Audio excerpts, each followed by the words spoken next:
పరిశుద్ధాత్మకి ఇష్టమైన మాటలు. The 9 words that pleases the Holy Spirit. పరిశుద్ధాత్మ నీలో ఉంటే నువ్వు ఏమి ఇష్టపడతావు? If the Holy Spirit God is there inside you, what will you like? Aiza 30:1 చూద్దాం. verse 1. యెషయా 30వ అధ్యాయము మొదటి వచనం. Isaiah 30 verse 1. యెహోవా వాక్కు ఇదే, లోబడిన పిల్లలకు శ్రమ, పాపమునకు పాపము కూర్చుకొనున్నట్లుగా వారు నన్ను అడుగక ఆలోచన చెయ్యుదురు, నా ఆత్మ నియమింపని సంధి చేసుకొందురు. అరే, మరి క్రొత్త నిబంధనలోనే కదా పరిశుద్ధాత్మ ఉన్నారు. The Holy Spirit God is there in the New Testament. మరి ఆ కాలంలో లేరు కదా. But he's not there during those times. మరి ఆది కాండంలో ఏముంది?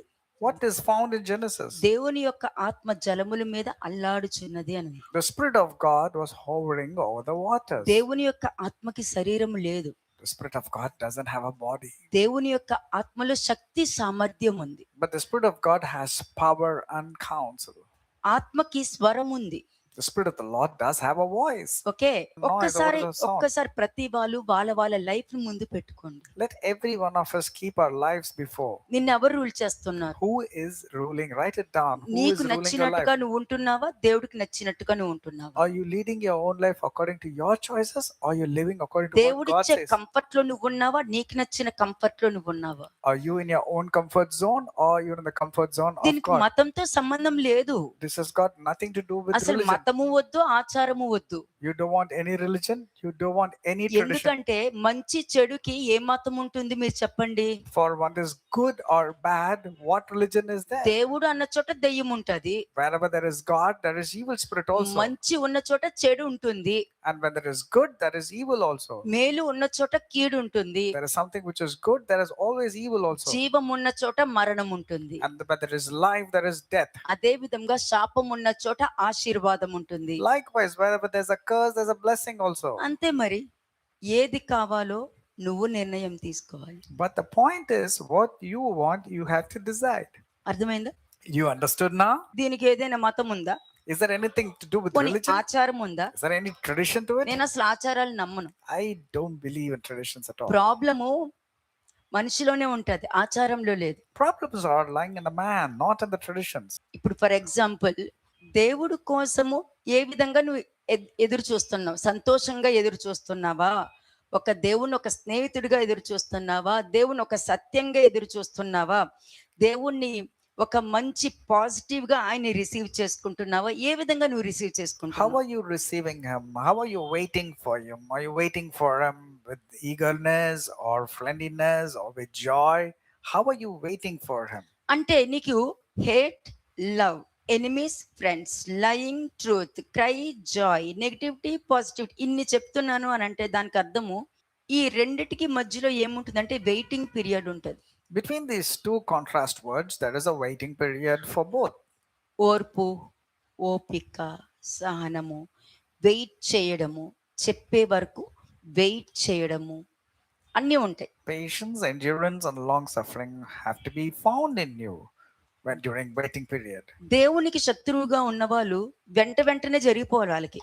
For the people who are actually the enemies of God, they want everything instantaneously to happen in their lives. ఎందుకంటే వాళ్ళకి ప్రేమతో సంబంధం లేదు. They have nothing to do with love. ప్రతిదీ కూడా వాళ్ళు అనుకున్నది జరగకపోతే హేట్ చేసుకుంటూ వెళ్ళిపోతారు. But when their opinions or when their likeness part is not considered or did not get, they will start hating and they go against. అబద్ధం చెప్పేస్తారు, అబద్ధాన్ని నమ్ముకుంటూ వెళ్ళిపోతారు. They will tell lies and they're known for even slandering or telling మరలా lies. ఏడుస్తూ కూడా నటించేస్తారు. And they're very good pretenders. By crying, they ఒక want to prove a negative point. ని spread చేయడానికి ఇష్టపడతారు They're very good in slaying with negativity. కదా. మరి అక్కడ అవును ఆమేనని ఎక్కడుంది? Where is Amen found over there in them? మొట్టమొదట దేవదూతల ద్వారా ప్రకటించబడిన వాక్యము అనంటే ధర్మశాస్త్రం అన్నది దేవుని వ్రేలుతో ఆ బండల్ పలకల మీద రాసిన ఆ వాక్యము ఇలా ఉండొద్దు, When the అలా చెయ్యొద్దు, అలా పలకొద్దు, నువ్వు అలా ఉండకూడదు, నీ దేవుడికి ఈ విధంగా ఉండాలి, నువ్వు అలా చెయ్యకూడదు అని చెప్పుకుంటూ వెళ్ళారు. The commandments were written by the finger of God on the tablets of the stone, and that's what has been presented. And the angels have presented their own doctrine. The doctrine has been presented by the angels. మరి చెయ్యకూడదు, ఉండకూడదు అలా ఉండకూడదు, అలా ప్రవర్తించకూడదు అని చెప్పిన తర్వాత కూడా చేయడము, ప్రవర్తించడం, ఆలోచించడం ఇవన్నీ జరుగుతున్నాయి అనంటే నీలో మారు మనసు ఉందా లేదా? Do you have real repentance or not? Because when God says do not do certain things, are you not still continually doing those things which God hates? పరిశుద్ధాత్మ నీలో ఉన్నారా? Do you have the Holy Spirit God in you or not? పరిశుద్ధాత్మ ఉంటే పరిశుద్ధాత్మ నీతో మాట్లాడేటప్పుడు ఇలా ఉండొద్దు, అలా చెయ్యొద్దు, అలా ప్రవర్తించొద్దు, ఇట్లా చెయ్యి, అలా చెయ్యి అని నీకు వచ్చినప్పుడు దాన్ని నువ్వు యాక్సెప్ట్ చేయకుండా, అంగీకరించకుండా నువ్వు వదిలిపెట్టుకుంటూ నీకు నచ్చినట్టుగా నువ్వు ఉంటున్నావు అనంటే అక్కడ ఎవరు ఆమెను చెప్తారు? దేవుడు ఆమెను చెప్పరు, దెయ్యం ఆమెను చెప్పుద్ది. When you're going contrary to whatever the Holy Spirit God is telling you not to do and you're doing those things, therefore, who is saying amen to it? Definitely it's not by the Holy Spirit, it's from the evil spirit. అంటే ప్రతి వాళ్ళు ఒక Abraham గురించి చెప్తూ ఉంటాము, ఒక యోసేపు గురించి చెప్తూ ఉంటాను, ఒక దావీదు గురించి చెప్తూ ఉంటాను, ఒక నోవా గురించి చెప్పుకుంటూ ఉంటాను. Every one of us keep talking about either Abraham or Joseph or Noah or David. మరి ఒకసారి హీబ్రూ 6:15 చూద్దాం. హెబ్రీల్కి రాసిన పత్రిక 6వ అధ్యాయము 15వ వచనం. Hebrews chapter 6 verse 15. ఆ మాట నమ్మి అతడు ఓర్పుతో సహించి ఆ వాగ్దాన ఫలము పొందెను. నెక్స్ట్ 16. మనుషులు తమ కంటే గొప్పవాని తోడు అని ప్రమాణము చేతురు, వారి ప్రతి వివాదములోను వివాదాంశమును పరిష్కారము చేయునది ప్రమాణమే. ఈ విధముగా దేవుడు తన సంకల్పము నిశ్చలమైనదని ఆ వాగ్దానమునకు వారసులైన వారికి మరి నిశ్చయముగా కనపరచవలెనని ఉద్దేశించిన వాడై, ఈ విధముగా దేవుడు తన సంకల్పము అంటే గుర్తుపెట్టుకోండి, దేవుడు ఉద్దేశించింది ఒక విధంగా ఉంటది. మనుషులకి ఇది అలా ఎలా అవుతుంది, అది అవ్వదు కదా, నాకు రాదు కదా, నేను చేయలేను కదా, నా వల్ల అవ్వదు, నాకు ఇదే కంఫర్ట్, నేను ఇలాగే చేయగలుగుతా, అది నేను చేయలేను అంటే అక్కడ దేవుడు ఉద్దేశం లేదు, నీ ఉద్దేశం ఉంది.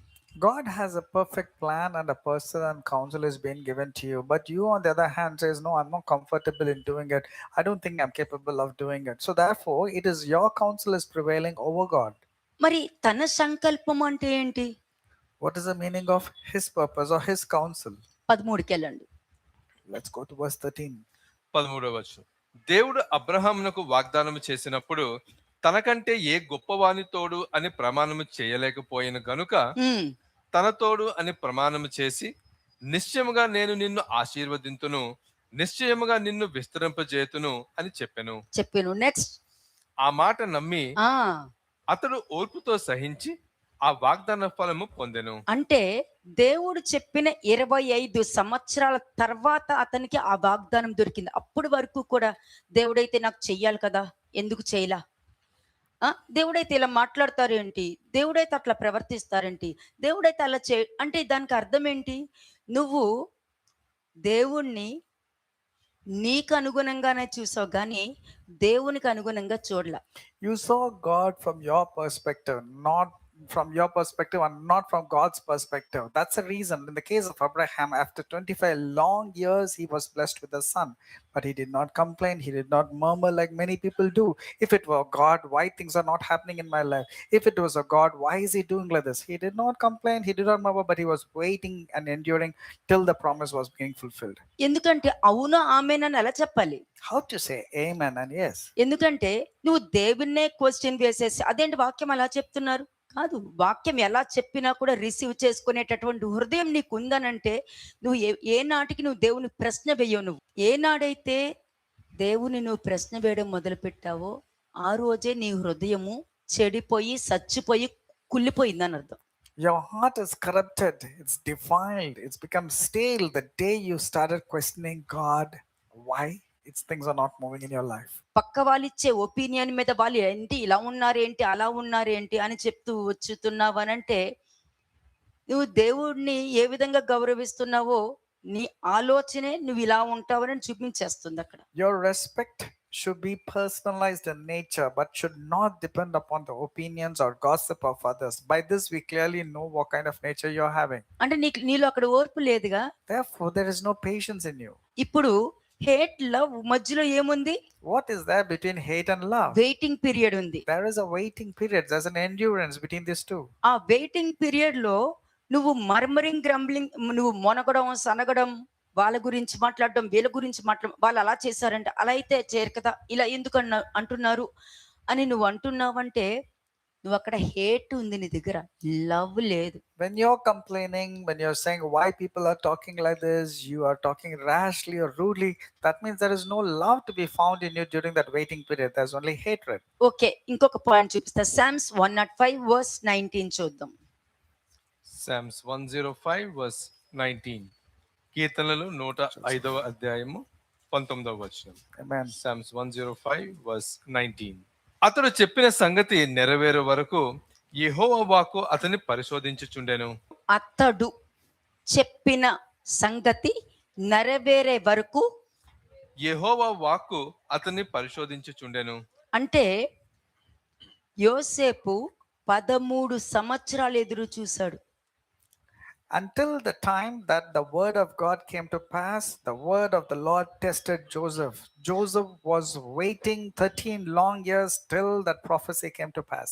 అతన్ని 17 సంవత్సరాలు ఉండగా అన్నలు అమ్మేశారు బానిసత్వానికి. He was sold as a slave when he was just 17 years old kid, a lad, by his brothers. Okay, అమ్మేస్తే ఓపికతో ఉండుట వలన అతని మీద నిందలు వేశారు, అబద్ధం పలికారు, అన్ని చేసుకుంటూ వెళ్ళారు.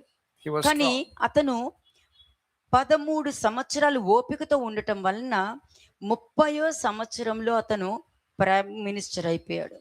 In 13 years long period of patience and endurance, though he was accused falsely, he was thrown into the pit, he was thrown into the prison. But after 30 years, at the 30th year, he became equal to that of a king. అంతే, నేను ఎప్పుడు అంటాను మీ place లో నేను ఉంటానంట. I keep telling you, if I were you, okay, మీరనండి దేవుడి place లో నేను ఉంటే ఏం చేస్తాను? you ask, if I am in the place of God, what would I do? నువ్వు ఈ ప్రశ్న వేసుకోవు కాబట్టే, ఈ ప్రశ్న వేసుకోవు. దేవుడి స్థానంలో ఉంటే నేను ఏం చేస్తానని ఒక ప్రశ్న వేసుకుంటే, ఒక పాపం గాని, ఒక తప్పు గాని, ఒక చెడు ఆలోచన గాని, చెడు తలంపు గాని, ఒకరిని మోసం చేయాలని ఉద్దేశం గాని, Amen. అబద్ధ సాక్ష్యం అన్నది గాని నీ దగ్గర ఉండదు. You will not be known as a false person or a hypocrite or a pretender or a man with gossip or false witnesses and all. When you are clear in your thoughts, what would Jesus do if I were there? And you will be very clear and do what Jesus wants మరి to do. వాళ్ళు ఎదురు చూస్తున్నారు, నువ్వు ఎదురు చూస్తున్నావా? Are you able to wait patiently like those people waited, like Joseph అంతే. waited? ఎదురు చూడటం చాలా ముఖ్యము. Waiting patiently is a most important thing. ఎదురు చూసే దాంట్లోనే నువ్వు నిజమైన విశ్వాసం నిజంగా ఉందా లేదా అని పరీక్షిస్తారు. By this you will know if you really have a test to pass or not, whether you are able to have faith or not. దావీదుకి 18 సంవత్సరాలు ఉన్నప్పుడు అతనికి అభిషేకం చేసినారు. David was anointed as a king to become a king when he was 18 years of age. 12 సంవత్సరాల తర్వాత అతడు రాజు అయ్యాడు. After 12 long years, he had become a king. Not immediately, remember this. మరి అదేంటి, నేను రాజు అవుతానని చెప్పి అభిషేకించారు కదా, దేవుడు నన్ను వాడుకుంటున్నారు కదా, మరి ఎందుకు ఇది జరగల? పరిగెడుతూనే ఉన్నా. సౌలు చూస్తే పరిగెత్తిస్తున్నాడు, సౌలు చూస్తే నన్ను చంపడానికి చూస్తున్నాడు అని చెప్పుకుంటూ ఎప్పుడు తిరగలేదే. David did not complain or murmur. What is this? God told me I'll become a king, but look at this man Saul is pursuing for my life. Why is my life so miserable? He did not complain, murmur. అంటే ఎక్లెసియాస్టిస్ట్ 5th chapter 1, 2, 3 versus చూస్తే, మీరు దేవుని సంఘానికి వెళుతున్నప్పుడు మీరు మాట్లాడుటకు నీ హృదయాన్ని త్వరపడనీయకుమి అని ఉంటుంది. When you're walking to the house of the Lord, don't be rash with your mouth and let not your heart utter anything hastily before God. కానీ మనుషులు ఏ విధంగా మాట్లాడేస్తున్నారు? But how is it that people are speaking వెంటనే rashly? తీర్పు తీర్చేస్తారు, They are very good in వెంటనే pronouncing a నిందలు judgment. వేసేస్తారు. They want to blame others. వెంటనే మీకు తెలియదు దేవుడు ఏ విధంగా, ఏ సమయంలో ఎవరిని ఏ విధంగా వాడతారో, ఏ విధంగా పరీక్షిస్తారో, ఏ విధంగా నిలబడతారో. నీ ఓర్పు, నీ ఓపికని సానని మరి మీరు ఒక వస్తువు కొనేటప్పుడు అది పనిచేస్తుందా లేదా అనేది ఎంతో పరీక్షించినప్పుడు, మరి నిన్ను సృష్టించిన వాడు నువ్వు నిజంగా Amen. ఆయన దగ్గరికి నేను నమ్ముతున్నాను వచ్చినప్పుడు నిన్ను పరీక్షించాలనుకుంటున్నావా? When you want to buy a commodity or thing, will you not examine and test the quality, go for reviews and find out what is the best, what is the worst? Then how much more will God test you at any point of time through anyone at any given time to check, to test what is there in your heart? He may not అలాగే give you answers. మేము కూడా మొదటి రాకడలో వచ్చినప్పుడు అందరికీ తండ్రి గురించి బోధించుకుంటూ వెళ్ళి దేవుని గురించి ప్రతిదీ చెప్పుకుంటూ వెళ్ళి దేవుడికి ఏది ఇష్టమో ఏది ఇష్టం కాదో చెప్పుకుంటూ వెళ్ళిన తర్వాత పరిశీలించి పరీక్షించిన తర్వాతనే తండ్రి వీరు నమ్మారు, వీరు అంగీకరించారు, నీవు చెప్పిన మాటలు అంగీకరించారు అని వాక్యం చెప్తుంది. And the Lord Jesus Christ, during his first coming, went and told about God the Father, went and told about the kingdom. And in that process, after being telling, there were only few people who believed. And Jesus said, Lord God, these are the ones who believed. They believed the words that I spoke. They believed that I've come from you. Not for everybody. He didn't say about John everybody. 17th chapter అదే ఉంది. John 17:6 లోకం నుండి నువ్వు నాకు అనుగ్రహించిన మనుషులకు నీ నామాన్ని ప్రత్యక్షపరిచితిని. అంటే నువ్వు ఎలా మాట్లాడతావో, నువ్వు ఎలా ఉంటావో, నువ్వు ఎలా ప్రవర్తిస్తావో, నీ ఉద్దేశం ఏంటో, నీ హృదయం ఏంటో వాళ్ళకి నేను చెప్పానని చెప్తున్నారు. The Lord is telling from John chapter 17 verse 6, I have manifested your name to the men whom you have given me out of the world. They were yours, you gave them to me, and they have kept your word. వారిని మీరు నాకు అనుగ్రహించారు, మీరు నాకు వారిని అనుగ్రహించారు కాబట్టే వారిని వాక్యాన్ని నమ్మారు. They believed in your word because you gave them to me. 7th verse. 7వ వచనం, జాన్ 17:7. నీవు నాకు అనుగ్రహించిన మాటలు నేను వారికి ఇచ్చి ఉన్నాను, వారు ఆ మాటలను అంగీకరించి నేను నీ యొద్ద నుండి బయలుదేరి వచ్చితినని నిజముగా ఎరిగి నీవు నన్ను పంపితివని నమ్మిరి గనుక నీవు నాకు అనుగ్రహించును అన్నియు నీ వలననే కలిగినవని వారు ఇప్పుడు ఎరిగి ఉన్నారు. అంటే నిన్ను పరీక్షించి పరిశీలించి నువ్వు ఆయనతో పాటు నిలబడతావని నమ్మారు కాబట్టి నిన్ను బట్టి తండ్రికి ప్రార్థన చేయడం జరిగింది. You were tested, you were examined by the testimony of Jesus Christ. And then what happened? You were tested to see whether you will stand steadfast or not. 11th verse. And he prayed for you later on. Let's see verse 11. 11వ వచనం, నేను ఇకను లోకములో ఉండను గాని వీరు లోకములో ఉన్నారు. అంతే. ఎందుకంటే నన్ను నువ్వు లోకానికి పంపావు, నేను లోక సంబంధినైతే కాదు, వీరు నన్ను నమ్మారు కాబట్టి లోకంలో ఉండి వాళ్ళు నిన్ను అనుగ్రహించారు కాబట్టి మేము ఏకమై ఉన్నాము అని చెప్తున్నారు. The Lord is telling, I pray for them because they are in the world and I have separated myself from the world and they also have separated from the world. So that's the reason I'm praying for them. నువ్వు యథార్థంగా ఆయనను నమ్మవు చూడు, ఆ నమ్మకమే నిన్ను ధనవంతులను చేసేసింది. Your loyalty and your uprightness of your belief patterns and your thoughts and faith towards God has made you righteous and faithful. ప్రతి సమస్యలో ప్రతి కష్టంలో నమ్మకంగా ఉన్నావు చూడు, నీ ఆస్తి దొంగతనం కూడా అవ్వకుండా నేను కాపాడుకుంటూ In తీసుకొస్తున్నాను. every test, in every tribulation, you stood faithful and loyal without doubts and apprehension. Therefore, no one can steal, no one can come and steal anything 9th from verse you. చూద్దాం. 9వ వచనం, నేను వారి కొరకు ప్రార్థన చేయుచున్నాను, లోకము కొరకు ప్రార్థన చేయుట లేదు. నీవు నాకు అనుగ్రహించి ఉన్నవారు నీ వారైనందున వారి కొరకే ప్రార్థన చేయుచున్నాను. అర్థమైందా? మరి దేవుడు లోకాన్ని ఎంతో ప్రేమించారు కదా. Look at the contrast between John 17:9 vis-a-vis John 3:16. Here the Lord says, I don't pray for the world, but I pray for అంటే them whom you have నాన్న given me. ఒకప్పుడు నువ్వు ప్రేమించావు, That means the word says, for God so loved the world. It's a ఒకప్పుడు నువ్వు past tense. ప్రేమించావు కాబట్టి నన్ను ఇక్కడికి పంపించావు. You love the world and you sent me into the world, Father, ఎందుకంటే మనుషులు అంత తొందరగా ఎవరిని నమ్మరు. because men normally don't believe in truth or నిన్ను gentleness. ప్రేమించిన వారు, నీ వాక్యాన్ని అంగీకరించిన వారు తప్పక నిన్ను నమ్ముతారు. But those who love you and those who accept you will definitely believe in you. అంటే ఒకప్పుడు దేవుడు ప్రేమించాక భూమి మీదకి వచ్చిన తర్వాత ఎవరు ఆయనకి నమ్మకంగా ఉన్నారా అనేది పరిశీలించి పరీక్షించి శిలువ మరణం వరకు కూడా ఏర్పరచుకున్నారు. Who are his, who will be faithful to him? They were tested and examined till crucifixion. అప్పుడు ఏమన్నారు? లోకము కొరకు, అంటే లోపల ఉన్న వాళ్ళందరూ, లోకంలో ఉన్న అందరి గురించి నేను ప్రేయర్ చేయట్లా. That means those who are in the worldly way of living, I don't pray for them. ఎందుకంటే ఆ కాలంలో ఏమన్నారు? తన వాడు ఎవడో పరిశుద్ధుడు ఎవడో యెహోవాయే చూసుకుంటారన్నారు. What was written? Who are is and who are belonging to the holiness? The Lord will knows about them. మరి అభిరాము, కోరాహు, దాతాను వాళ్ళు ముగ్గురు వచ్చి నుంచున్నారు. మోషే ఉన్నాడు, అహరోను ఉన్నారు. ఎవరు నాశనం అయిపోయారు? What happened to Abiram, Dathan, Korah, on one side, and other side is Moses and Aaron? What happened to the other people? అలాగే మనిషి కుమారుడు ఈ భూమి మీద ఉన్నప్పుడు అందరూ నన్ను అంగీకరించారు కానీ అందరూ నా వారు కాదా అని అన్నారు. Jesus Christ also said the same thing. All have accepted me, but don't all have not really been faithful to మరి me. లోకాన్ని ప్రేమించారు కదా మరి. But they have loved the world. ఈ సత్యము తెలియకుండుట అపవాదికి ఇష్టం ఉండదు. వాడికి ఇష్టం లేదు కాబట్టి మనుషులు కూడా తెలుసుకోవడం ఇష్టపడరు. కానీ దేవుడు దేవుడు దేవుడు అంటారు. Satan doesn't want people to know the secret behind 9th verse. So if people do not know, the Satan is very comfortable. And people are not interested. That's the reason they also do not know the truth. కదా, అందుకని 11th verse చూడండి. 11వ వచనం. నేను ఇకను లోకములో ఉండను గాని వీరు లోకములో ఉన్నారు. నేను నీ యొద్దకు వచ్చుచున్నాను. పరిశుద్ధుడైన తండ్రి, మనము ఏకమై ఉన్నలాగున వారును ఏకమై ఉండునట్లు నీవు నాకు అనుగ్రహించిన నీ నామమందు వారిని కాపాడుము. మీరు నమ్మటం, నమ్మకంగా నిలబడటం ఎదుటివారి అభిప్రాయం కాదు, నీ అభిప్రాయం ఏంటి, నువ్వేమనుకుంటున్నావు అన్నది చాలా ముఖ్యం. I'm repeatedly telling this. It's not about what opinion others do carry, but what opinion you have. What are your thoughts? That's most important. 15వ వచనం చూద్దాం. Verse 15.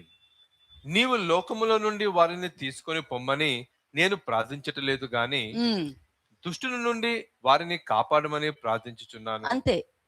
నువ్వు ఏ విధంగా విశ్వాసం పెట్టుకుని ఉన్నావు, ఏ విధంగా దేవుని నమ్మావు, ఒక్కొక్కసారి నీ కంటి ముందు నీకు దేవుడిగా కూడా కనిపించక్కర్లా, నీ అభిప్రాయ ప్రకారం కూడా నువ్వు చూసేవచ్చు. You don't have to necessarily see every time as God, but you can start seeing from your own perspective and understanding also at times. ఎందుకంటే కయీను దేవుణ్ణి ఒక మనిషిలాగా ట్రీట్ చేశాడు. The reason being, for example, Cain started seeing God as a mere human being. Abraham treat చేయలేదే. But Abraham did not treat God as యోసేపు man. Treat చేయలేదే. Neither in the case of Joseph. దావీదు treat చేయలేదే. Neither David. ఏమండి, నోవాహు దేవుని యొక్క arc కట్టమని దేవుడు ఆజ్ఞాపించిన తర్వాత 120 సంవత్సరాలు ఆ ఆర్క్ కట్టడానికి సమయం పట్టింది, తెలుసా మీకు? Do you know how many years it took to build that ark which Noah was building? It took 120 years for that ark to be built, not built overnight. ఆ షిప్ కట్టమన్న తర్వాత 120 సంవత్సరాలు దేవుడు మాట్లాడలే నోవాహుతో. And the Lord did not speak after the instruction given to Noah. God did not speak to అందరూ Noah. నోవాహుని sarcastic గా మాట్లాడుతున్నారు, అవమానపరుస్తున్నారు, ఎగతాళి చేస్తున్నారు, అన్ని జరుగుతున్నాయి. But during that 120 years, people were mocking, very sarcastic, and they were really pulling the legs of Noah. Okay, Genesis 6:3 కూడా చూద్దాం ఒకసారి. Genesis chapter 6 verse 3. ఆదికాండము 6వ అధ్యాయము 3వ వచనం. అప్పుడు యెహోవా, నా ఆత్మ నరులతో ఎల్లప్పుడూ వాదించదు. వారు తమ అక్రమ విషయములలో నరమాతులై ఉన్నారు. అయినను వారి దినములు 120 ఏండ్లగును. 120 సంవత్సరాలు అంటే ఆ 120 సంవత్సరాలు అంటే, ఫర్ ఎగ్జాంపుల్ చెప్తున్నాను మీకు, నీకిచ్చే దినాలు, నీకు దేవుడు మాట నీ దగ్గరకు వచ్చేటప్పుడు నువ్వు వింటున్నావు అనంటే, నువ్వు రిసీవ్ చేసుకుంటున్నావు అంటే తప్పకుండా నువ్వు నోవా యొక్క ఆ ఆర్క్ లోనికి, ఆ ఓడలోనికి ఎక్కి కూర్చుంటావు. When the word of God is coming to you, or any instruction is coming through the word of God, if you are receiving it willingly, that means you are clearly sitting in the ark that అదే Noah made. కరెక్టే. దేవుడు నీతో వాదించరు. God will not contend. He will not strive with you. వాక్యం కరెక్టే, మనుషులు వాదిస్తారంట. It is man who contends and strives with దేవుడైతే God. అలా చేయకూడదు కదా, దేవుడైతే ఇలా చేయకూడదు కదా, ఇవన్నీ అడుగుతారు. దేవుడు నువ్వు వచ్చిన వెంటనే నీకు అన్ని ఇచ్చేస్తారని కాదు. When you're coming to God, doesn't mean that He will give you everything and not freebies. పరీక్షించి పరిశీలిస్తాను. నువ్వు తప్పు చేసావంటే back to the square one కి వెళ్ళిపోతావు. If you will be tested and examined, and if you have really done a mistake, you have to go back to square one. నువ్వు చేసుకుని నువ్వు వెళ్ళిపోయి దేవుడైతే అలా చేయడు కదా, దేవుడైతే ఇలా చేయడు కదా అని అన్నావు అంటే, నీ అంత అజ్ఞానము ఈ ప్రపంచంలో ఇంకెవరు ఉండరు. You cannot be more ignorant than you. No other can be formed, because when God is there, He shouldn't have done that. If it were God, He wouldn't have spoken like this. If you say like that. కదా, అట్లాగే దేవుడిచ్చిన ఆజ్ఞ ఏంటి, ప్రతిదీ కూడా ఆజ్ఞ ఏంటి అని ఇవన్నీ కూడా మీకు తెలిసి ఉండాలి. దేవుడి యొక్క ప్రేమ మనుషుల ప్రేమ లాంటిది కాదు. God's love is not like the love of a man. It's not like that. You should know what are requirements of God. నువ్వు దేవుడు తెలియక ముందు నువ్వు ఉన్నావంటే నువ్వు వ్యభిచారంలో ఉన్నట్టు దాంతోనే సమానం. ఎందుకంటే అబద్ధము, మోసము, మ్యానిపులేషన్, చెడు కళ్ళు, చెడు హృదయంతో ఉన్నావు కాబట్టి వ్యభిచారంతో సమానం. You are equal to an adulterous person before knowing God because you did everything with your eyes, with your hands, with your legs. You did everything wrong, abused your body. ఒక్కసారి మీరు హోషేయ 1:2 ఒకసారి చూడండి. Hosea chapter 1 verse 2. హోషియా మొదటి అధ్యాయము 2వ వచనం. మొదట యెహోవా హోషియా ద్వారా ఈ మాట సెలవిచ్చెను. జనులు యెహోవాను విసర్జించి బహుగా వ్యభిచరించి ఉన్నారు గనుక నీవు పోయి వ్యభిచారము చేయు స్త్రీని పెండ్లాడి వ్యభిచారం వల్ల పుట్టిన పిల్లలను తీసుకొనుము అని ఆయన హోషియాకు ఆజ్ఞ ఇచ్చెను. అంటే దేవుడు అన్నది ఇప్పుడు నాకు 10 సంవత్సరాల నుంచి దేవుడు తెలుసు, 50 సంవత్సరాల నుండి దేవుడు తెలుసు, 40 అది లెక్క కాదండి ఇక్కడ. Your seniority doesn't come into any effect at all when you say I am seasoned Christian. Doesn't make any difference. అక్కడ నీ వయసును ప్రెజెంట్ చేసుకుంటున్నావు, ఏం డిఫరెన్స్ ఏమీ You're లేదు. just telling your experience and your age of your Christian circle, అంతే, your life. కానీ నీ బుద్ధి మారలా. But what about your mindset? It's not changed like that of mind of Christ. కానీ ఇక్కడ దేవుడు 3 పేర్లు పెట్టారు తెలుసా నీ ఆత్మీయ జీవితంలో. God has given you 3 names for your spiritual status. ఒకటి ఒకటి యెజ్రెయేలు, One is Jezreel, లోరుహామా, then Lo Rumaha, లో అమ్మి. and Lo Ammi. ఈ 3 పేర్లు అక్కడ ట్యాగ్ అక్కడ ఉంది. There is the 3 tags: Jezreel, Lo Ruhama, and Lo Ammi. అంటే నీ ఆత్మీయ జీవితంలో దేవుడు మాటను వింటున్నావా లేదా అన్న కనెక్షన్ ఉంటది. And in your spiritual journey, whether you're listening to God or not is known by this. ఇప్పుడు మనిషి కుమారుడు నీ దగ్గరకు వచ్చారు. Now the Son of Man has come to you. ఎందుకు వచ్చారు? Why did he come? తండ్రి చెప్పారు నువ్వు వెళ్ళి వాళ్ళని ప్రేమించు అని. The Father said, go and love them. అందుకునే నువ్వు ఎలా ఉన్నా, నువ్వు వ్యభిచార కొంపలో ఉన్నావా, దరిద్రంలో ఉన్నావా, బురదలో ఉన్నావా, ఒళ్ళంతా రక్తంతో ఉన్నావా, నీకు ఉప్పు రాయకుండా ఉన్నారా, ఎలా ఉన్నా నిజంగా ప్రేమించుకుంటూ వచ్చి నీ దగ్గరకు వచ్చారు. You are without nativity. No one went for you. No one cut your umbilical cord. You were looking so dirty, but still God came and loved you and picked you up and made you beautiful. అందుకే పుస్తకపు చుట్టలో రాయబడిన ప్రకారము ఇదిగో నా తండ్రి నేను వచ్చి ఉన్నాను అని వాక్యం చెప్తుంది. As it is written in the scrolls, it is mentioned, lo, I've come. అంటే ఈ భూమి మీదకి వచ్చింది ఎవరు? So who has come inside the world or to the world? ఆజ్ఞ. The commandment of God has come into this world. మనుషుల మధ్యలో నివాసము చేయడానికి నిబంధన మందసము ఒక యాజకత్వంతో, ఒక ఆజ్ఞతో, ఒక వాక్యముతో ఈ భూమి మీదకి వచ్చారు అని అర్థం. The commandment of God came in the human form as a chief high priest, as an instruction that come from God. ఎందుకంటే ఆ కాలంలోనూ దేవుడు కిందకి రావాలంటే మనిషి శరీరం అవసరం అవుతుంది. ఏ కాలంలోనైనా శరీరం దేవుడికి కావాలి, ఎందుకంటే దేవుడు ఆత్మ ఉన్నారు కాబట్టి. God is spirit and he also requires a human body or presence to come into this world. నువ్వు దెయ్యాను కాబట్టే నువ్వు దేవుని నమ్మలేవు. You are born of evil. That's the reason you don't believe in God. అంతే. ఇప్పుడు ఆ కాలంలో ఉరీము తుమీము అని ఉండేది. There were 2 things, Urim and Tumim, during those times in the old times. అంటే 2 పాచికలు ఉంటాయి, అది వేస్తారు, దాని ద్వారా దేవుని చిత్తం ఏంటో అన్నది బయలుపరచబడుతుంది. There were 2 lots or dices that were thrown down. They will know what is the will of God. ఎప్పుడు ఇది? When is Urim and Tumim? మోషే కాలంలో. It was there during the time of Moses. ప్రవక్తలు లేరు ఆ కాలంలో. There were no prophets during those profits times. తో సమానం కాదు. It's got nothing to do with the prophets. ఎప్పుడైతే ఉరిము తుమీము అని మొదలెట్టిన తర్వాత ఇశ్రాయేల్ 6 లక్షల మంది ఇశ్రాయేల్ జనాంగం ఎదురైన తర్వాతనే ప్రవక్తలు, పెద్దలు అన్నది, యాజకులు అన్నది మొదలైంది. And then after the Israelites came out, that's when the elders came into existence. After that, the prophets came into existence. Till such time, Urim and Tumim was there. దాని తర్వాతనే దేవుడు యాజకులు, న్యాయాధిపతులు, తర్వాత ప్రవక్తలు అన్నది దేవుడు 3 విధాలుగా ఆయన కోసం విభజించుకున్నారు. Then God has again ordained certain people, in fact, for the sake of diversifications into priests, prophets, and evangelists. అంటే వీళ్ళు ముగ్గురు ఎవరు? Who are these people? దేవుడి చిత్తాన్ని బయలుపరిచి మంచి మార్గంలో నడిపించడానికి. These are the ones who will proclaim the word of God and tell the will of God to the people. ప్రవక్తలు ఎవరు ఇప్పుడు? Who are the prophets now? ఊరిము తుమీము లాగా. They are like Urim and Thummim. URIM, పాచికలు. THUMMIM. అది వచ్చి దేవుని యొక్క మాట, దేవుని యొక్క చిత్తాన్ని బయలుపరిచేది. These are the ones who will tell about the God's perfect plan and will. పాచికల ప్లేస్ లో మనిషిని ఏర్పరచుకున్నారు. And instead of those dices, God has ordained or selected the people. యాజకులు ఏంటి? Who are the priests? Okay, వీళ్ళు జరిగేది జరగబోయేది ప్రవక్తలు చెప్తే యాజకులు వచ్చి నువ్వు ఏం చేస్తే, ఓకే నువ్వు తప్పు చేసావని నీకు తెలుస్తుంది కదా. When the prophets are known for telling about the things to come, they are like seers, they are foreseers.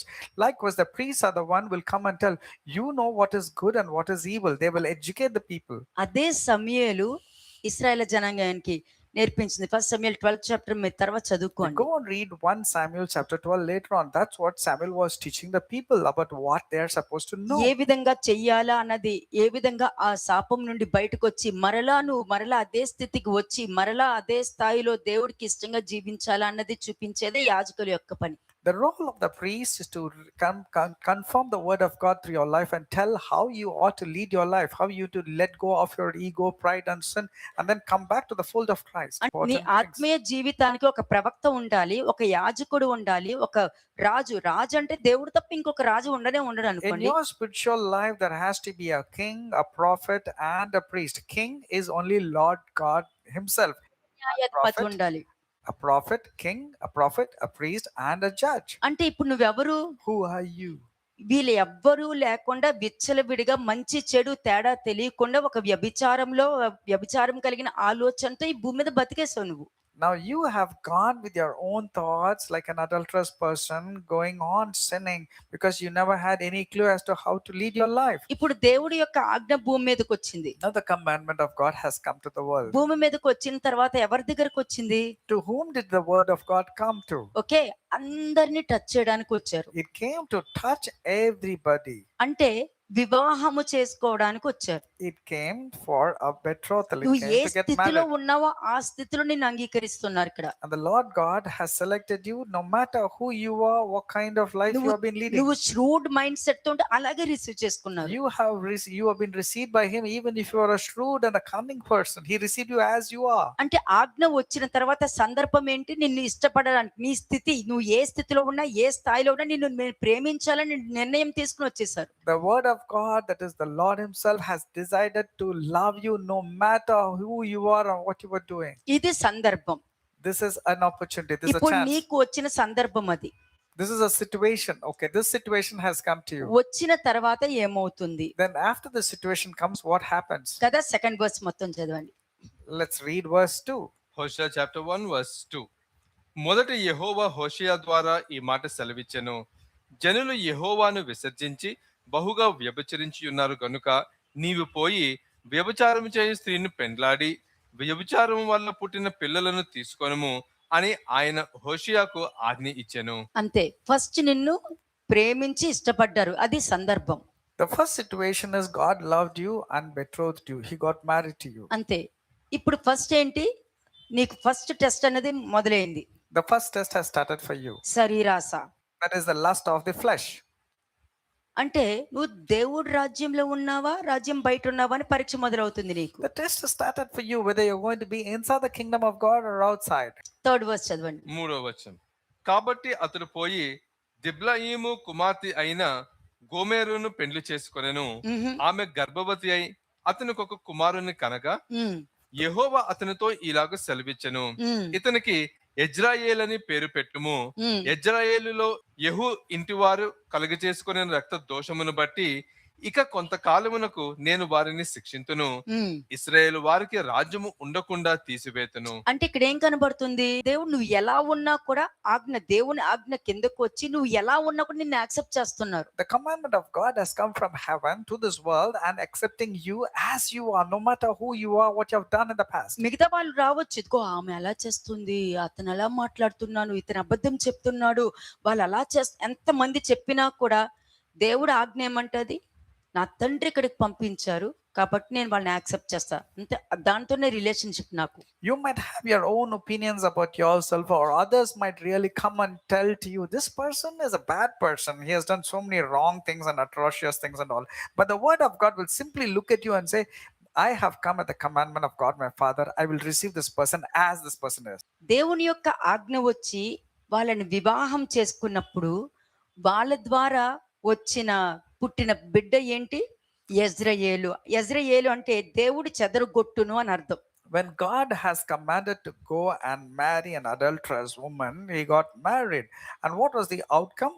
And she conceived and bore a son, and that is called as Jezreel. దేవుడు అంటావు, దేవుడు అంటే ప్రాణం అంటాడు, దేవుడు వాక్యం అంటారు, దేవుడు పని చెయ్యాలి అని అంటారు, దేవుడు తర్వాతే అంటారు, మీరు ఏం చెప్పినా అది వింటాను అంటారు.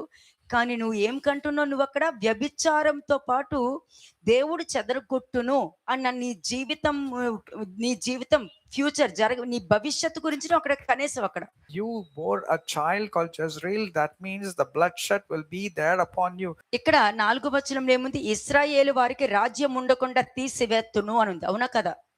And in 4 it says, and will bring an end to the kingdom of the house of Israel. శిలువ మరణం అప్పుడు యేసు నిన్ను నువ్వు రక్షించుకో అని చెప్పి అందరు ఎగతాళి చేస్తుంటే దేవుడు తెలియని వ్యక్తి ఏమంటాడు? మీరందరూ ఆయన ఎగతాళి చేస్తున్నారు, మనకి శిక్ష రావడం నిజమే, మనం పాపం చేసాం, కానీ ఆయన ఏ పాపము చేయలేదన్నాడు. చూసారా? ఆ ఒక్క పాయింట్తో ప్యారడైజ్ లో ఉన్నాడు. One set of people were mocking at Jesus Christ and said, Jesus, why don't you save yourself?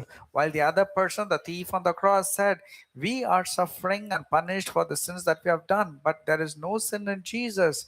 That one word made him righteous, and he went to be with Jesus to paradise. ఇప్పటికీ పరిచర్య చేస్తున్నాడు అతను. Even now the thief on the cross is ministering to us. అతను చేసిన పరిచర్య ఏంటి? And what is the ministry?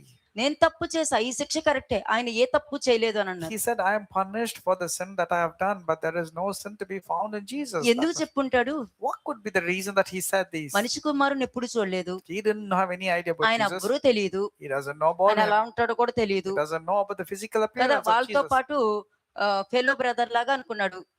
He thought he was just like another fellow అంటే brother. ముగ్గురు ఒకేసారి సిలువ మీద నుంచో పెట్టారు కదా. Because all three were there on the cross at that neighbour moment. మరి colleague He was just, Jesus was a colleague to him. అంతే.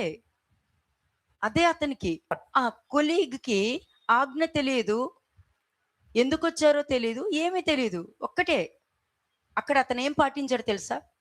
వీళ్ళందరూ ఆయన్ని అవమానపరుస్తున్నారు, ఆయన ఎలా ఉంటాడో నాకు తెలియదు, ఆయన తప్పు చేశాడో లేదో నాకు తెలియదు, నేను చూడలేదు, నాకు తెలియదు, కాబట్టి ఆయన ఏ తప్పు చేయలేదనే నేను అనుకుంటున్నా అని చెప్పి. He didn't know anything about Jesus. He didn't know any clue. But when people are mocking at him, he only said his opinions. See, as far as I am concerned, I don't think there is any fault in Jesus. That's what he said. నేను చెప్తాను వినండి ఒక point. I am telling you one point about him. నిజంగానే పాపం చేస్తున్నాడే పక్కన ఉన్నాడు అనుకుందాం. Let's say that there is a person who has really sinned and he's undergoing the crucifixion. ఎదుటివారు చెప్పేది నీకు తెలుసు, You know about what others are opinion about him. నీ అభిప్రాయం ఏంటి? But the point is, what do you think? What's నీ your place లో opinion? నేను ఉన్నాను అనుకో, And if I were you, ఆ వ్యక్తి గురించి ఎంతమంది ఎన్ని మాటలు మాట్లాడినా let others speak anything about him. నాకు తెలియదు, I will say, I do not know. కాబట్టి అతన్ని నేను నమ్మను. Therefore, I will never believe in the words that come to నాకు me. తెలియదు, నేను చూడలేదు. Because I didn't see, I didn't know. నేనేమంటాను? What will I know? అందరూ ఆయన అవమానపరుస్తున్నారు, నేను చూడలేదు, అతను మంచోడై ఉండొచ్చు Everybody are insulting him. I haven't seen, I haven't heard. He might be a good person అని ఈ perhaps. భూమి మీద నువ్వు ఉండి నీ అభిప్రాయంతో నువ్వు ఉన్నావంటే నువ్వు తప్పక ప్యారడైజ్ గా వెళ్తావు. If you are there like this kind of opinion, for sure you will be also there in paradise. అంటే అక్కడ నీ కంటి చూపుతో నీ అభిప్రాయం కన్నా నీ హృదయంలో ఉన్న అభిప్రాయాన్ని నువ్వు బయలుపరిచినందుకు నువ్వు గొప్ప స్థానంలోకి వెళ్ళిపోయావు. అక్కడ You have be going to a ఇదే very good నేర్పిస్తుంది position నేను. because you are not judging by what you see or hear, but you are just going by what your heart says. ఇప్పుడు ఆజ్ఞ భూమి మీదకి వచ్చి నువ్వు వెళ్ళి ఆ వ్యభిచారి స్త్రీని పెళ్లి చేసుకుని పిల్లల్ని కను అని చెప్తున్నప్పుడు అసలు ఆమె ఎవరు, ఎటువంటిది, వ్యభిచారంలో ఉంది, నన్నెందుకు పంపుతున్నారు, నన్నెందుకు ఆ క్వశ్చన్స్ వేయలేదు, వెళ్ళిపోయాడు అంతే. When the commandment came to Hosea and said, "Go and marry this adulterous woman from this particular place," he did not ask any question. Why an adulterous woman? Why should I go? ఎందుకంటే వాక్యం అనేది నీ దగ్గరకు వచ్చినప్పుడు, నిన్నుగా అంగీకరించినప్పుడు నువ్వు ఆ వాక్యానికి నువ్వు ఎంతవరకు నమ్మకంగా ఉంటున్నావు? When the word is coming and accepting you, how much loyal and faithful are you to the word that has come and visited you? చూడండి మాథ్యూ 8:11 and 12. మత్తయి సువార్త 8వ అధ్యాయము 11, 12 వచనం. Matthew 8 verses 11 and 12.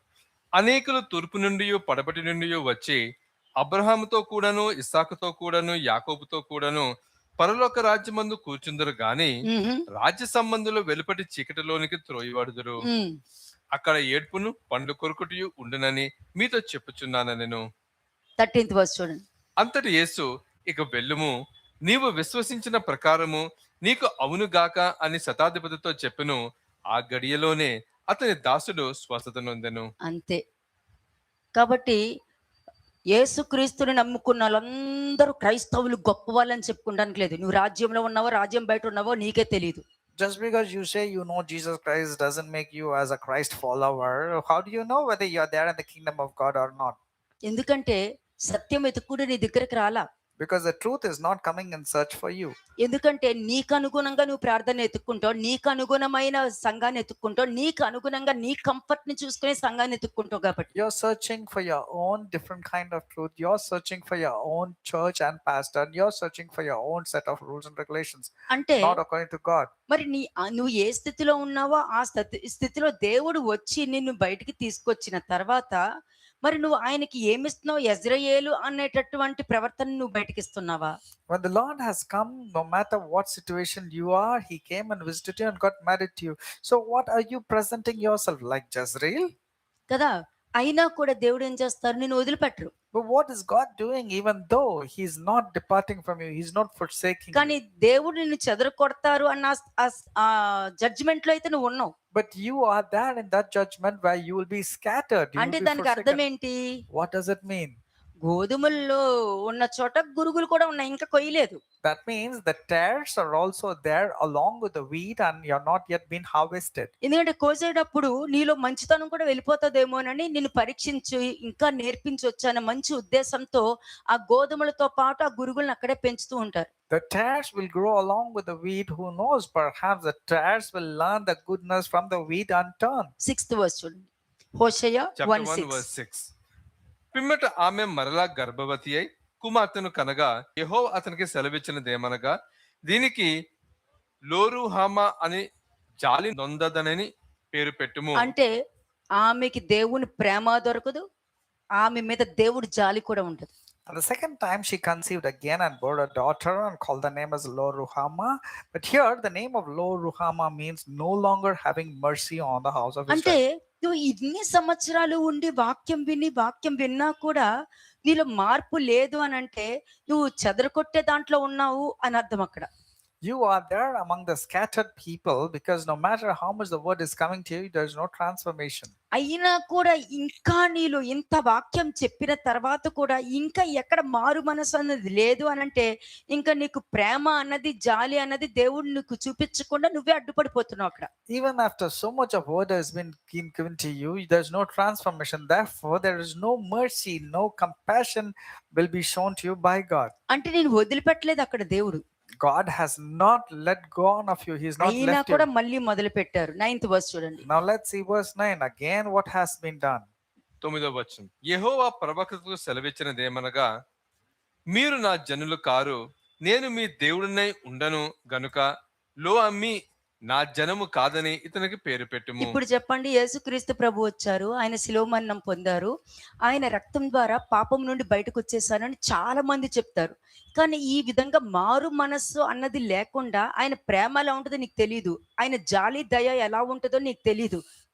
You do not know about the love of God or the mercies or the compassion of God, but you are good in saying Jesus Christ came into this world, died on the cross for me, and He will come back again. But there is no transformation at all according to the way God wants you to అంటే transform. దానికి అర్థం ఏంటి? నువ్వెవరో నేను అరగను. What does it mean? The word of God will look into you and say, వాక్యం I do not connection know who దొరికింది you కదా are. మీకు. Did you get the connection like this from Matthew chapter 7, 21 to నీవెవరో 23? నేను ఎరగను అంటే దానికి అర్థం తెలుసా మీకు? What does it mean when Lord is looking at you and saying, I do not know who you are? అదే హోషేయ వ్యభిచార స్త్రీని పెళ్లి చేసుకుని తీసుకొచ్చి ఆమెతో ప్రేమగా ఉంటూ జాలి కలిగి దయ కలిగి ఆమెతో పాటు ఉంటూ అంత నమ్మకంగా ఉన్నా కూడా అతని లేని సమయంలో పిల్లల్ని వదిలిపెట్టి మరలా వ్యభిచారానికి మగవాళ్ళతో ఉండటానికి ఇష్టపడి వెళ్ళిపోయింది. అది హోషేయ నమ్మక ద్రోహం.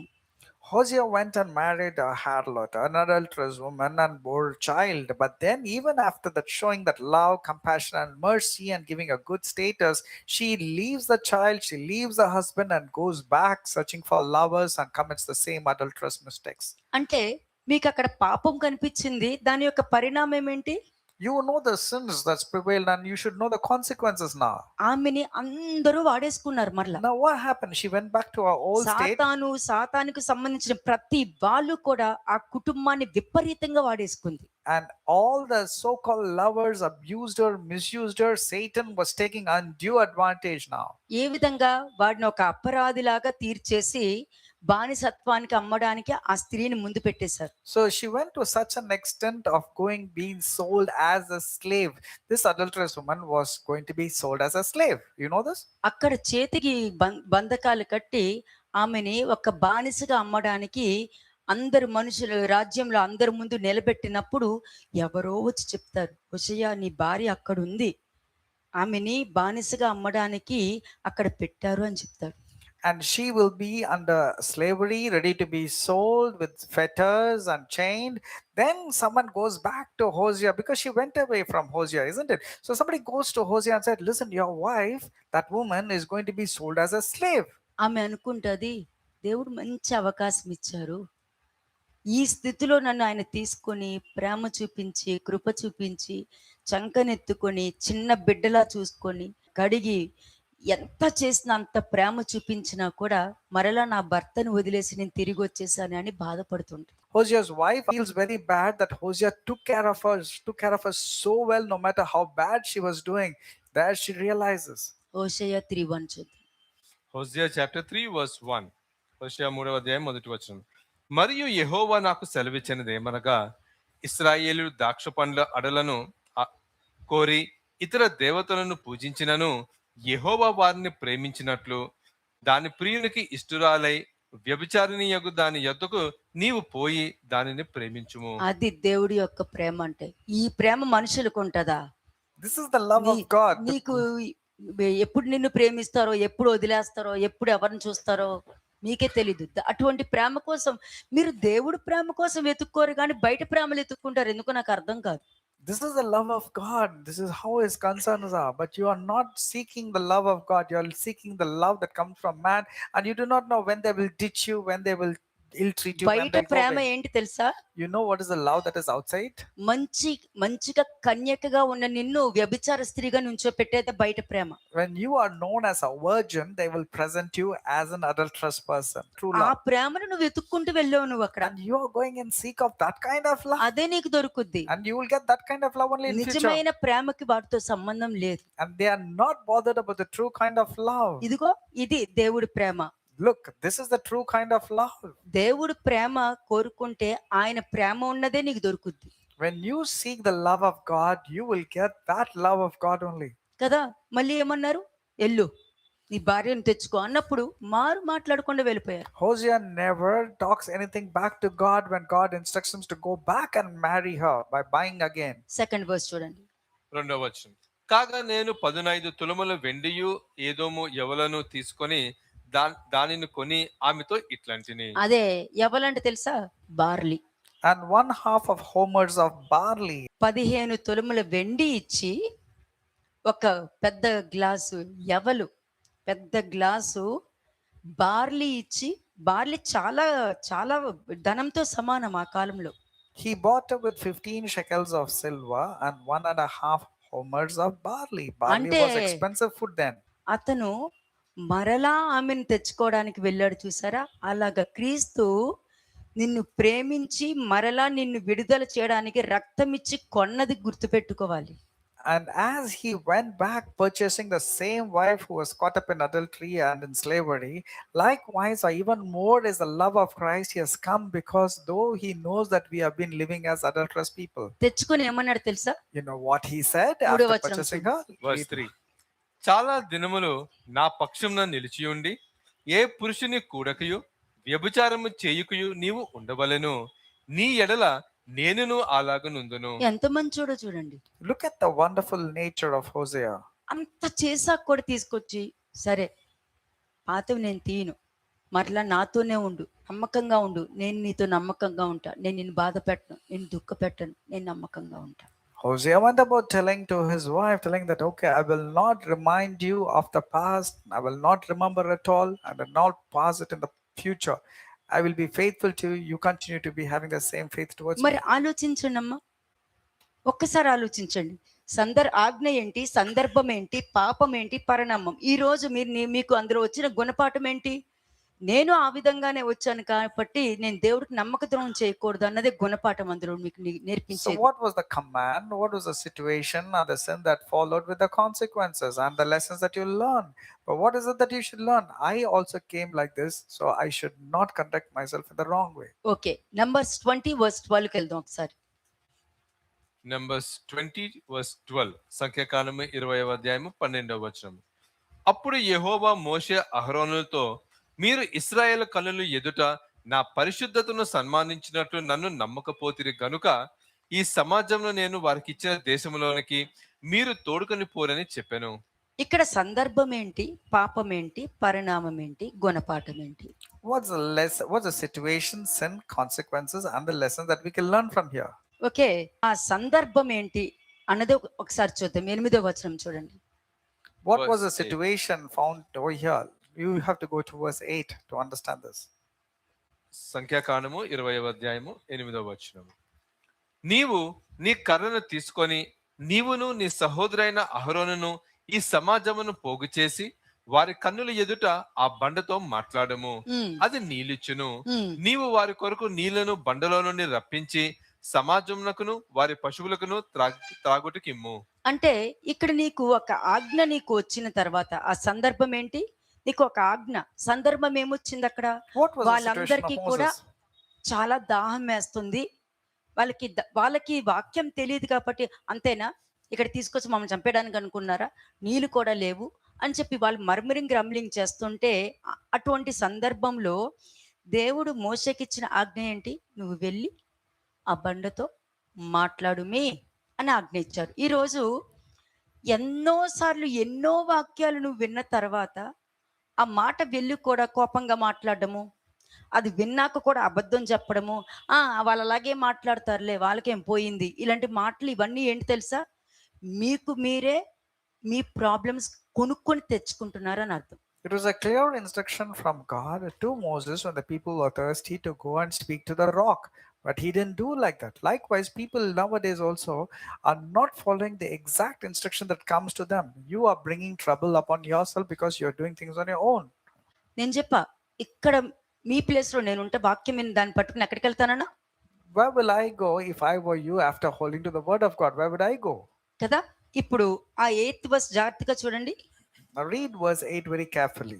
నీవు నీ కర్రను తీసుకొని. ఇప్పుడు నీ కర్ర ఏంటి ఇక్కడ? So what is the rod that is here for you? వాక్యం.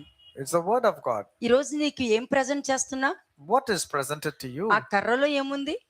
What is found in that rod? గుణపాఠం ఉంది. There's a lesson that you can learn. ఇక్కడ నేను చెప్పిందంటూ నువ్వేం తీసుకుంటున్నావు? So what are you lessons are you learning when you have been spoken to వాళ్ళు you? ఏదో చెప్తారులే, వాళ్ళకేం పోదా, ఇలాంటి మాటలన్నీ ఏంటి తెలుసా? ఈ ప్రవర్తన అంతా కూడా హేట్, ఎనిమిటీ, లై అందులో ఉంటారు వీళ్ళందరూ. అందుకనే వాళ్ళ లైఫ్ అంతా ఏడుపుకొట్టు లైఫే ఉంటుంది వాళ్ళకి. When the word is coming to you, you say, oh, they will talk like this only. Every time they'll talk like this. And what do they know about what I'm going through? This is equal to hate, lie, negativity, or enmity. Because their lives is like that.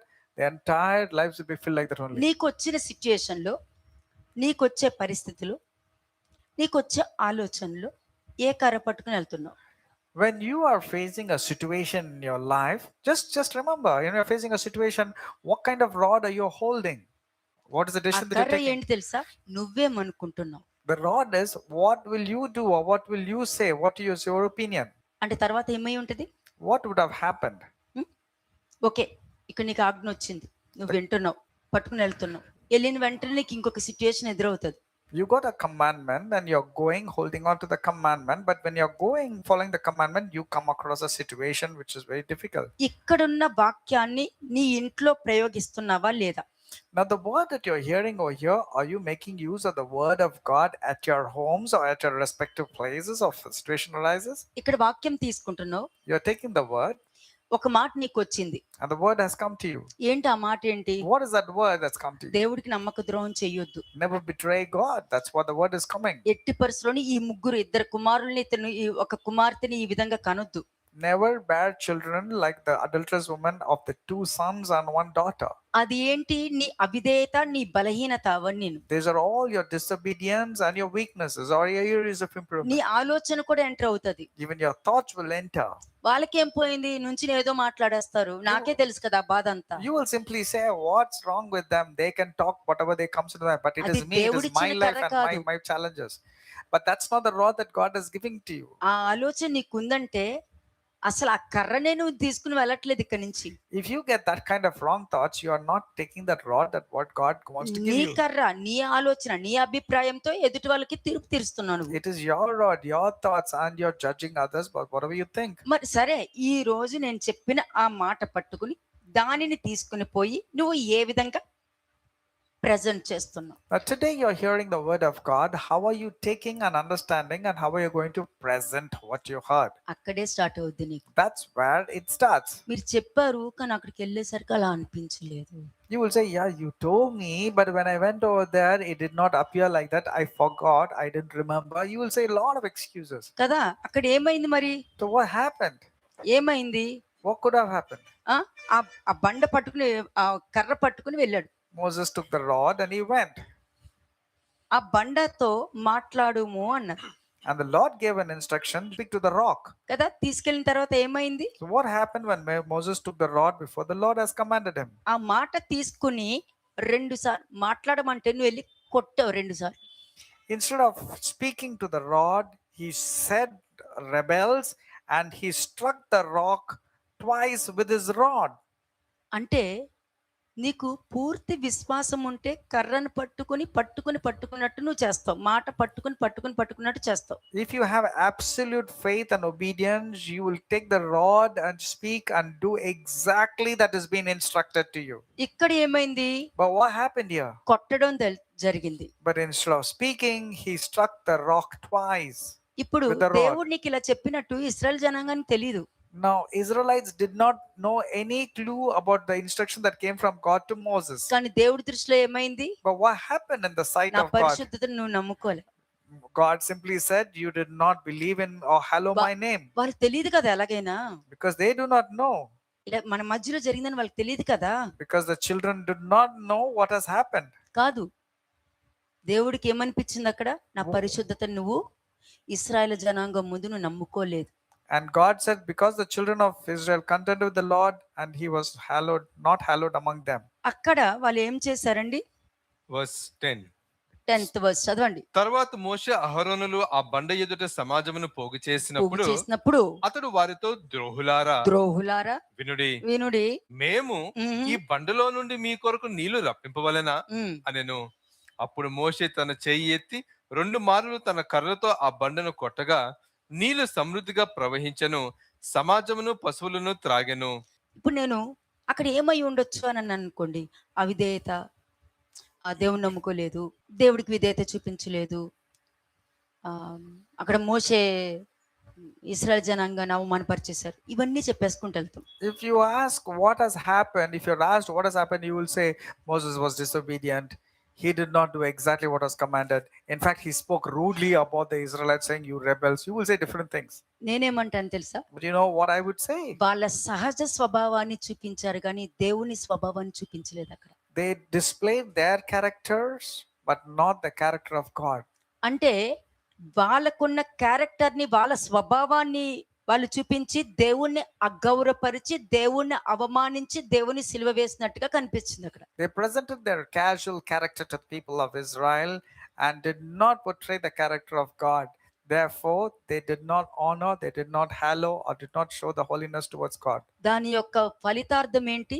What was the consequences that they had to face? 12వ వచనము, వాగ్దాన దేశంలోనికి వాళ్ళు ప్రవేశించలేకపోయారు. In verse 12, you can find that he could not enter into the promised land. అంటే ఒకసారి మీరు 1 Corinthians 10th chapter 6th verse ఒకసారి చూడండి.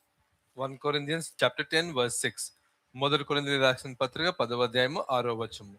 వారు ఆశించిన ప్రకారము మనము చెడ్డవాటిని ఆశించుకుంటున్నట్లు ఈ సంగతులు మనకు దృష్టాంతములుగా ఉన్నవి. అంతే. మరి ఇది ఉన్నాక కూడా ఈ విధంగా ఎన్నిసార్లు ప్రవర్తించుంటారు? But after knowing all this also, how many times you have been displeasing and disobeying God? దేవుడు తెలుసు, కానీ సహజ స్వభావాన్ని ప్రదర్శించుకుంటూ ఉంటారు. You know God, but more often you display your own character very carelessly. కదా, వాక్యం పట్టుకుని వెళ్ళారు, కానీ వాక్యం పట్టుకుని వెళ్ళి వేరొక ఆత్మను అక్కడ ప్రదర్శించడం జరిగింది. You took the Spirit of God, but then you presented another spirit instead of presenting the Spirit of God. 11వ వచనం చూద్దాం. verse 11. మొదటి కొరింథీయులకు రాసిన పత్రిక 10వ అధ్యాయము 11వ వచనం. ఈ సంగతులు దృష్టాంతములుగా వారికి సంభవించి యుగాంతమందున్న మనకు బుద్ధి కలుగుటకై వ్రాయబడెను. బుద్ధి కలుగుటకై రాయబడును. ఇందాక నేను హోషేయ గురించి చెప్పాను చూసారా, అది కూడా యుగాంతమందు జరిగేదే. Now these are written as examples for us to learn a lesson. That's what I showed you from the book of Moses, from Hosea also. యుగాంతమందు ఒక్కసారి మీరు హోషేయ 3rd chapter కి వెళ్ళండి. Go back to Hosea chapter 3. Hosea chapter 3 last verse కి వెళ్ళండి. verse 5. తరువాత ఇశ్రాయేలు తిరిగి వచ్చి తమ దేవుడైన యెహోవా యొద్దను తమ రాజైన దావీదునొద్దను విచారణ చేయుదురు. ఈ దినముల అంతమందు వారు భయభక్తులు కలిగి యెహోవా అనుగ్రహం నొందుటకై ఆయన యొద్దకు వత్తురు. ఈ దినములు అంటే ఇవే, ఈ దినములు ఇవన్నీ జరగబోయే వాటి గురించే చెప్తున్నారు. Talking about the things that's going to take place. అన్ని జరగబోయే విషయాలేనండి ఇవన్నీ. These are all the things that's going to take place. Sir Romans 15 verse 4 ఒకసారి చూద్దాం. Romans 15 verse 4. రోమీయులకు రాసిన పత్రిక 15వ అధ్యాయము 4వ వచనము. ఎలయనగా ఓర్పు వలనను లేఖనము వలని ఆదరణ వలనను మనకు నిరీక్షణ కలుగుటకై పూర్వమందు వ్రాయబడినవ అన్నియు మనకు బోధ కలుగు నిమిత్తము వ్రాయబడి ఉన్నవి. అర్థమైందా? ఒక యోబు గురించి మీరు నేర్చుకుంటున్నా, ఒక అబ్రాహం గురించి మీరు నేర్చుకుంటున్నా, ఎవరి గురించి నేర్చుకుంటున్నా కూడా అందులో విధేయత అవిధేయత ఇవి రెండు కూడా కనిపిస్తున్నాయి మీకు. You read about any characters, including people like Job, you can see both the difference between obedience and disobedience. అందులో మీరు ఏం నేర్చుకోవాలి? What should you actually pick up? వాళ్ళ అవిధేయత వల్ల ఏం పొందుకున్నారో అది చూసి భయపడి ఇది నాకు బుద్ధి రావడానికి దేవుడు చూపించారని అటువంటి ప్రవర్తనలోకి వెళ్లకుండా జాగ్రత్త కలిగి ఉండాలి. You should learn from the lesson that because of the disobedience they are facing the consequences, and I am not supposed to go into that area of జాగ్రత్త disobedience. కలిగి లేరనుకోండి, But if you are careless and మీకు ruthless, తెలియకుండానే మీ ఇంట్లో ఇదిగో వ్యభిచారితో కలిగిన ఆ ముగ్గురు పిల్లల్ని నీ ఇంట్లోనే కనేసి ఉంటావు. అందుకనే దురాశ గర్భము ధరించి పాపముని కనగా పాపము పరిపక్వమై మరణమును కనును అని అంటుంది. so what will happen if you are ignorant and you're careless? You will have to bear those 3 children that the adulterous woman was giving birth to. So that's what the sin is conceived and it will lead to death అందుకనే because of your desires. దేవునికి విధేయత చూపుట చాలా ముఖ్యము. Therefore, the most important thing is to show obedience to God. ఎందుకంటే ఆయన స్వభావానికి వ్యతిరేకంగా ఆయన ఏమి చేయడు. కావాలంటే మనుషులే ఆయన స్వభావానికి విరోధంగా చేసి ఆయన మీద నిందలు వేస్తారు గాని God cannot do anything. Even if you are faithless, he will still be faithful. That's his character. He cannot change his character. కదా. అంటే అందరికీ నువ్వు ఆయన పరిశుద్ధతకి నువ్వు విలువ ఇవ్వడం ముఖ్యం. నీ క్యారెక్టర్ ద్వారా నువ్వు ఎదుటి వారి దగ్గర నమ్మకంగా నువ్వు ప్రవర్తించుకుంటూ ఉంటున్నావు అంటే దేవుణ్ణి నువ్వు ఆయన్ని పరిశుద్ధంగా నువ్వు రిసీవ్ చేసుకున్నావు, ఆయన పరిశుద్ధతకి విలువిస్తున్నావు. If you are loyal and faithful to God and display the right kind of character, that means you are giving importance to God and his character. You are hallowing his name. కదా, ఇది ఒకటి మర్చిపోకండి మీరు. Never forget this. రెండోది ఏంటంటే ఒకరు నమ్మక ద్రోహం చేశారనుకోండి, Let's say if someone betrays, ఒక్కసారి నమ్మక ద్రోహం వాళ్ళు చేశారంటే దేవుని తట్టు తిరగడము ఎక్కడో ఒకరికి ఆ గొప్ప బాధ్యత దొరుకుద్ది. it's impossible for you to turn towards God because of your betrayal. It's very rare thing. ఒకరిలో నమ్మక ద్రోహం కనిపించిందంతే, అంతే.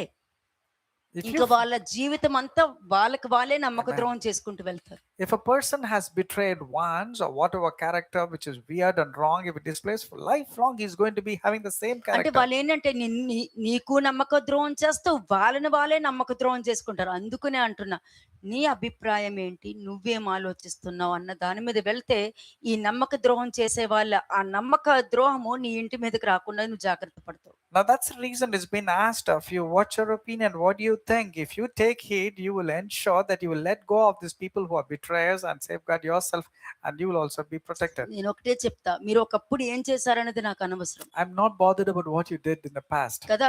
దాన్ని గురించి ఆలోచించుకుంటూ కండమ్నేషన్ లోకి వెళ్లకుండా మీ భవిష్యత్తును ముందు పెట్టుకుని వెళ్ళడం మంచిదని చెప్తున్నాను. There is no condemnation for you in now, but then you remember your future, what kind of life you're going to lead, and then take heed and take decisions. That opinion కాబట్టి matters. ఎవరి మీద మనం ఏం పగ తీర్చుకోని అవసరం లేదు. Therefore, we don't have to take revenge or avenge anybody. ఎందుకంటే ఎవరు పాపం చేసి ఎవరు నమ్మక ద్రోహం చేశారో అటువంటి వారు హృదయం చెడిపోయిందని వాళ్ళు చూపించేసుకున్నారు. And those who have sinned and those who have betrayed, they have known that they have corrupted themselves. Already వాళ్ళు చూపించేసుకున్నారు, నా జీవితాన్ని నేను నాశనం చేసుకుంటున్నాను, నా జీవితాన్ని చండాలంగా చేసుకుంటానన్నది వాళ్ళు ప్రజెంట్ చేసేసుకున్నారు. వాళ్ళ లోపలేంటి, వాళ్ళని ఇలా చేసాం, వాళ్ళని అలా చేసాం వాళ్ళు అనుకుంటారు. కానీ వాళ్ళ జీవితాన్ని వాళ్ళకి చేతులారా వాళ్ళ కుటుంబాన్ని సర్వనాశనం చేసుకున్నారు అన్నది వాళ్ళు రియలైజ్ అవ్వట్లేదు. They think that they have caused impact or destroyed the other persons who are good in nature, but little they realize that they have done damage to themselves and to their families. అంటే మీకు ఒక విషయం చెప్తానండి. మలాకి 3:10 చూడండి. మలాకి 3వ అధ్యాయము 10వ వచనం. మలాకి చాప్టర్ 3 హాఫ్ నుండి చదవండి, ఫస్ట్ కాదు మొత్తం చదవద్దు మీరు. 10. Second half. దీన్ని చేసి ఏంటి దీన్ని చేసి ఉమ్, మీరు నన్ను శోధించిన ఎడల ఏమన్నారు? దీన్ని చేసి మీరు నన్ను శోధించిన ఎడల నేను ఆకాశపు వాకిండ్లను విప్పి ఉమ్, పట్టజాలనంత విస్తారంగా దీవెనలు కుమ్మరించేదనని సైన్యములకు అధిపతి యొక్క యెహోవా సెలవిచ్చుచున్నాడు. అదే పరిశుద్ధాత్మ చెప్పింది. దీన్ని చేసి అనంటే నీ సందర్భం ఏంటి, నువ్వు ఏ విధంగా రిసీవ్ చేసుకుంటున్నావు, ఆ కర్ర పట్టుకుని నువ్వు ఏ విధంగా ఉంటున్నావు. ఒక్కవేళ దీనిని బట్టి గుణపాఠం నేర్చుకుని దాని ప్రకారం నువ్వు జీవించు. నువ్వు జీవిస్తున్నావు అంటే నన్ను పరీక్షిస్తున్నట్టే. తప్పకుండా అందులో ఈ పరీక్ష ఏంటి తెలుసా, మంచిగా పాజిటివ్గా నువ్వు నన్ను పరీక్షిస్తున్నావు, నెగిటివ్గా కాదు.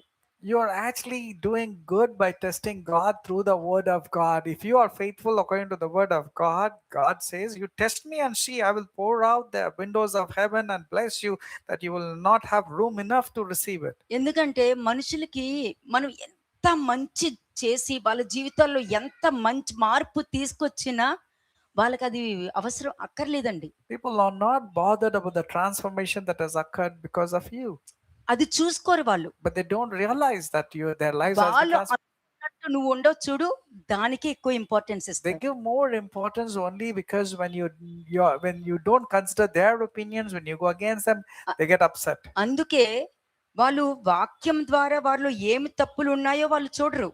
They don't realize the mistakes that comes according to the word of God in their lives. They don't see that. పక్కవారిలోనే తప్పులు ఎత్తుక్కుంటారు They వాళ్ళు. only want to find the mistakes and the errors of other people's lives. అదే నేను ఒక విషయం చెప్తున్నాను మీకు. ఏంటంటే దావీదు ఊరియాని చంపాడా లేదా? Did not David kill Uriah? హత్య చేశాడు కదా. Did he kill him or not?